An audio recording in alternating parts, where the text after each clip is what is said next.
D'un point de vue général, je dirais avec une assez grande certitude que les crypto-monnaies, dans leur ensemble, ne connaîtront pas une fin heureuse.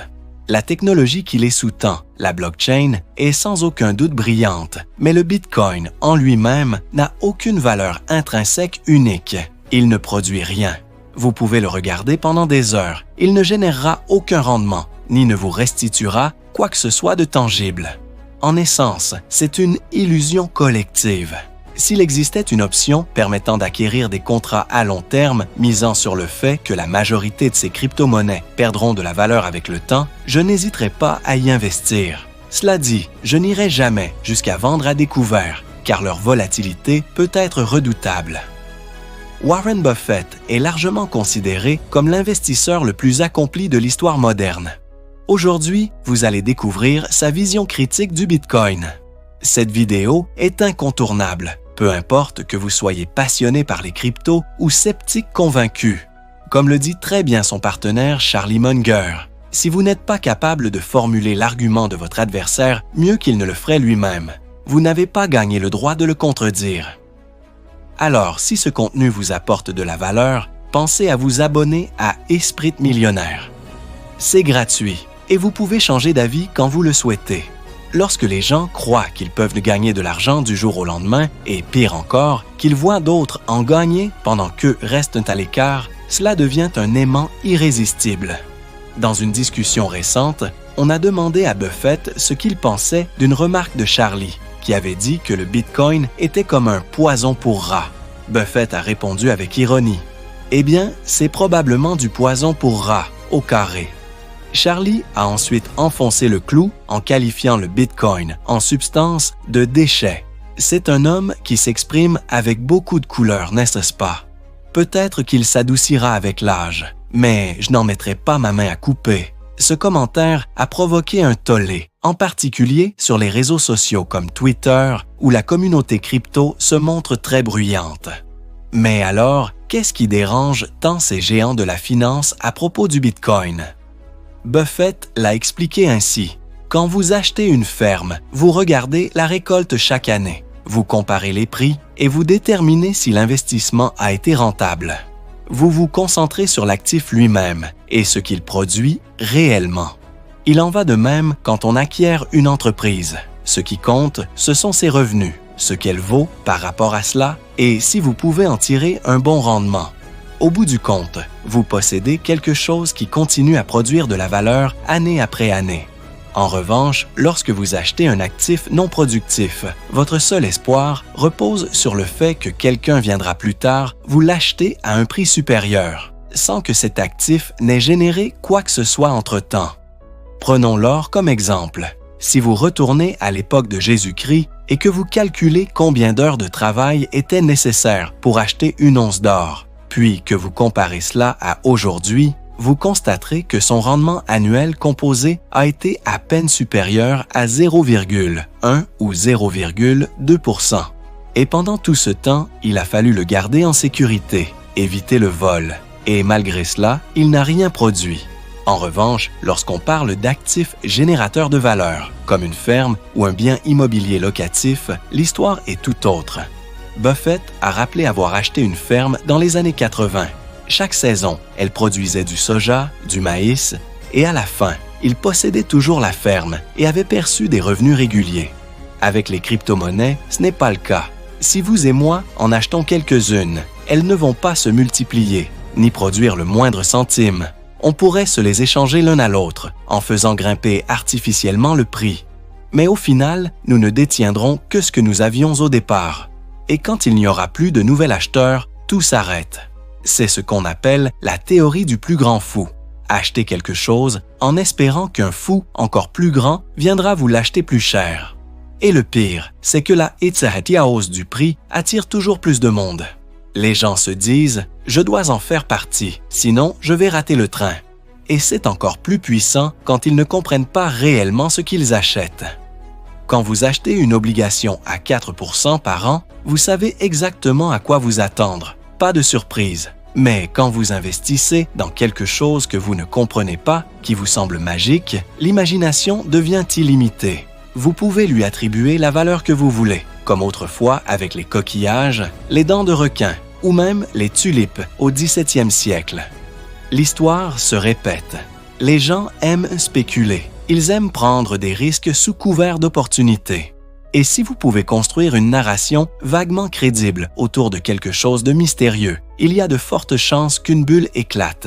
Et si vous aviez acheté de l'or en 1942, par peur de perdre la guerre ou de devoir fuir le pays, aujourd'hui, vous auriez moins d'1 centime pour chaque dollar que vous auriez gagné en investissant dans des actions à la place. On appelle ça une réserve de valeur. Pour Buffett, c'est une illusion dangereuse. Pendant l'interview, Andrew prend la parole. Warren, pour changer un peu d'angle, la semaine dernière, Goldman Sachs a annoncé le lancement d'une plateforme de trading spécialisée dans les crypto-monnaies, en particulier le Bitcoin. Tu as déjà investi dans Goldman. Qu'est-ce que tu penses de cette décision? Buffett a répondu. Il pense sans doute que beaucoup de gens vont s'enthousiasmer pour ça. Et peut-être que c'est déjà le cas.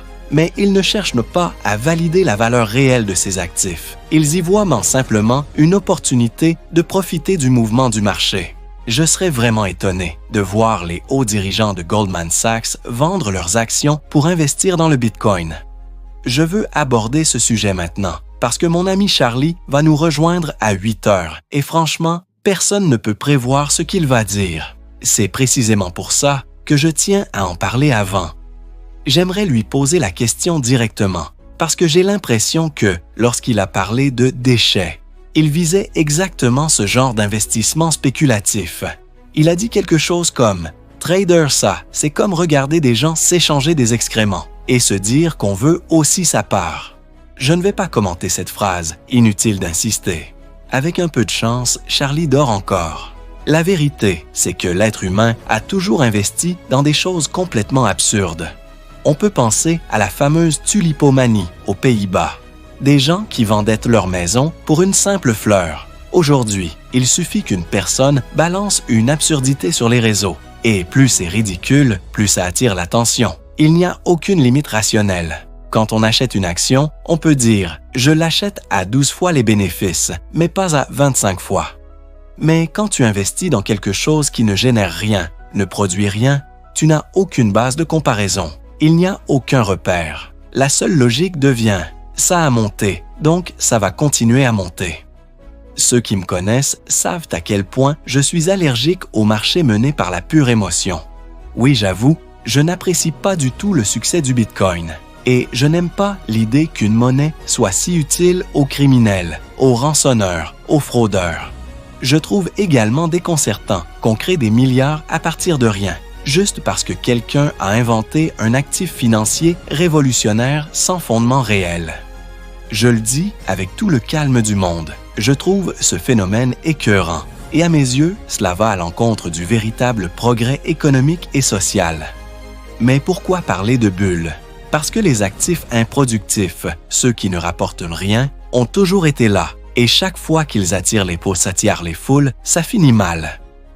Prenons l'exemple de l'or. Si quelqu'un en avait acheté à l'époque de Jésus-Christ et qu'on calcule le rendement annuel composé jusqu'à aujourd'hui, on obtient à peine quelques dixièmes de %. Oui, il est rare. Mais à part ça, que produit-il? Prenons un chèque. C'est une invention formidable. Il a facilité les transactions dans le monde entier. Mais ça ne veut pas dire que le papier sur lequel il est imprimé a une valeur propre. Quand tu achètes un actif improductif, tu comptes uniquement sur le fait qu'une autre personne, plus tard, veuille l'acheter à un prix plus élevé. Pourquoi? Parce qu'elle espère faire la même chose, et ainsi de suite. C'est un mécanisme qu'on a vu avec les tulipes, les terrains vides ou encore les collections d'objets rares. Parfois, ça marche. Bill Gross, par exemple, avait une collection de timbres qui s'est très bien vendue à la fin. Mais encore une fois, tout dépendait de la volonté d'un autre acheteur. Ça, ce n'est pas un investissement, c'est un pari. Un vrai investissement, c'est quand tu fais des projections concrètes sur ce que l'actif peut générer dans le temps. Tu achètes une ferme, tu calcules combien d'hectares de maïs ou de soja tu peux produire, combien tu dois payer aux fermiers, combien tu paieras d'impôts, Et avec ces données, tu fais une estimation sur ce que la Terre peut rapporter dans 5, 10 ou 20 ans. Ça, c'est investir. Mais si tu achètes quelque chose en espérant que demain matin, au réveil, le prix aura augmenté, alors tu dépends uniquement de l'entrée constante de nouveaux acheteurs. Et oui, ça peut durer, parfois longtemps. Et les chiffres peuvent devenir absurdes, mais à la fin, ça finit toujours mal. Les crypto-monnaies ne feront pas exception. En plus d'être des actifs sans valeur productive, elles attirent toute une faune de profiteurs. Des gens qui créent des exchanges, des projets décentralisés aux noms techniques, mais qui ne sont souvent que des coquilles vides. C'est un terrain fertile pour les personnes douteuses, celles qui flairent l'opportunité de piéger des particuliers naïfs, motivés uniquement par l'idée que leur voisin s'est enrichi avec ça. Et souvent, ni l'un ni l'autre ne comprend ce qu'il a vraiment acheté. Mais tôt ou tard, le dernier acheteur se retrouvera seul, sans personne pour lui racheter son actif. Et c'est là que tout s'effondrera. Crois-moi, Charlie, la fin sera brutale. Bien, les crypto-monnaies m'intéressent moi beaucoup, mais pas autant que toi. Pour moi, tout cela est de la folie. Et honnêtement, je pense que les traders professionnels qui se lancent dans le monde des crypto-monnaies, c'est carrément dégoûtant. C'est comme si quelqu'un échangeait des choses répugnantes et toi, tu décidais que tu ne pouvais pas passer à côté de cette tendance. Étant donné que cela est diffusé à l'échelle mondiale, j'espère que certains de nos commentaires ne seront pas pris trop littéralement, vraiment. En ce qui concerne les crypto-monnaies en général, je peux dire avec presque certitude que cela finira mal. Je ne sais pas quand cela arrivera, ni comment, ni ce qu'il va se passer exactement. Mais je sais une chose avec certitude. Si je pouvais investir dans des options de vente à long terme, je serais ravi d'acheter des options de vente à 5 ans sur chaque crypto-monnaie. Mais jamais je ne prendrais une position à la baisse sur elle. As-tu envisagé de trader des contrats à terme pour prendre une position négative sur le Bitcoin? Non, je ne le ferai pas. Cela n'a aucun sens. J'ai déjà assez de problèmes avec des choses dont je pense savoir quelque chose, alors pourquoi prendre une position sur quelque chose dont je ne sais absolument rien? Tu sais, nous n'avons pas besoin de tout savoir sur le cacao ou les crypto-monnaies pour bien investir. Nous nous concentrons simplement sur quelques actions ou entreprises que nous pensons solides et prometteuses. Mais franchement, je pense que ce qui se passe avec les crypto-monnaies finira mal. La vérité, c'est que tout le monde semble être impliqué. J'ai un cours vendredi, 11 écoles viennent, et les questions porteront sur le Bitcoin, et je n'aurai pas les réponses. Mais quand nous nous sommes assis, Warren, tu as dit que j'aurais dû annoncer que nous allions investir dans le Bitcoin aujourd'hui. Eh bien, c'est vrai. Cela serait bien plus intéressant pour l'audience si nous annoncions que nous lancions demain une nouvelle série de crypto-monnaies. Mais non, nous ne le ferons pas, crois-moi. Nous ne possédons aucune crypto-monnaie. Nous ne sommes pas à la baisse et nous n'aurons jamais de position sur elle. Lucas nous écrit et demande « Justin Sun a-t-il changé ton opinion sur les crypto-monnaies? » Pour ceux qui ne le savent pas, Justin Sun a payé le dîner ou le déjeuner que tu viens d'avoir avec nous lors du dernier événement de collecte de fonds de la Glide Foundation. Il est activement impliqué dans le Bitcoin. Après cette réunion, son équipe de relations publiques a publié quelques déclarations disant que, eh bien, peut-être que tu t'es un peu plus intéressé aux crypto-monnaies ou que tu es peut-être un peu plus en phase avec l'idée du Bitcoin. Eh bien, je dirais ceci. Quand Justin et ses amis sont venus, ils se sont comportés parfaitement. Nous avons eu un dîner très agréable de 3h30 et tout a été un échange d'idées très cordial. Mais au fond, les crypto-monnaies n'ont aucune valeur. Elles ne produisent rien.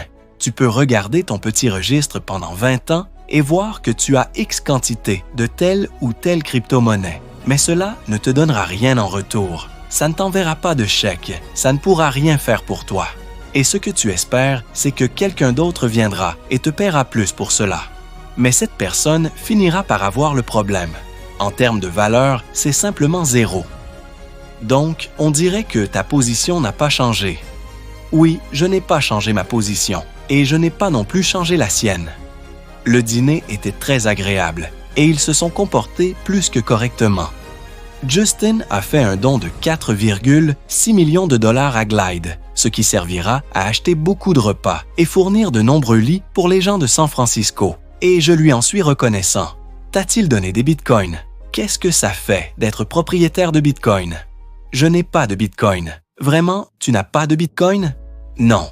Donc, tu ne possèdes pas de bitcoin? Non, je n'en ai aucun. Je ne possède aucune crypto-monnaie et je ne le ferai jamais. Et tu sais, peut-être qu'à la fin, je déciderai de lancer ma propre monnaie. Je pourrais dire qu'il n'y en aura que 21 millions. Et je te donnerai une petite feuille indiquant que tu en es le propriétaire. Et tu pourras la garder après ma mort. Mais tu ne pourras rien en faire, à part la vendre à quelqu'un d'autre. Ce qui est intéressant, c'est que le Bitcoin existe depuis un bon moment. Et les gens parlaient de la manière dont il serait utilisé pour divers types d'échanges, mais aucune de nos entreprises n'utilise le Bitcoin ou quoi que ce soit lié à cela. Je pense que le Bitcoin a été utilisé pour transférer une grande quantité d'argent de manière illégale.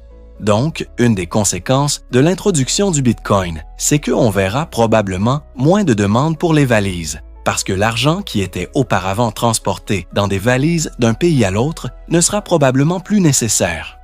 On peut voir l'impact économique du Bitcoin sur la société comme étant cela. Je vais te poser une question rapide. Est-ce que ta perspective sur le Bitcoin a changé? Non, c'est dommage, mais le Bitcoin, il est ingénieux et la blockchain est importante. Mais le Bitcoin n'a aucune valeur réelle. Ça ne produit rien. Tu le regardes toute la journée et tu ne vois pas de petits Bitcoins sortir ni rien de tout ça. C'est, en fait, une illusion. Donc, nous sommes le passé de poison pour rat à illusion. Eh bien, disons que c'est une amélioration. Oui, qui sait où nous serons l'année prochaine. Mais je me sens vraiment mal pour tout cela, parce que les gens mettent tellement d'espoir dans le fait que quelque chose comme ça va changer leur vie. C'était une idée très ingénieuse de trouver un moyen de limiter l'offre et de rendre cela plus difficile et coûteux à créer au fur et à mesure. Mais à la fin, ça ne fonctionne pas. Cela m'a été expliqué par des personnes plus intelligentes que moi, et elles disent que la blockchain n'en dépend pas. En fait, JP Morgan parle de créer sa propre monnaie liée au dollar, et ce sera une valeur stable de $1. Je suis prêt à écouter ceux qui ont des idées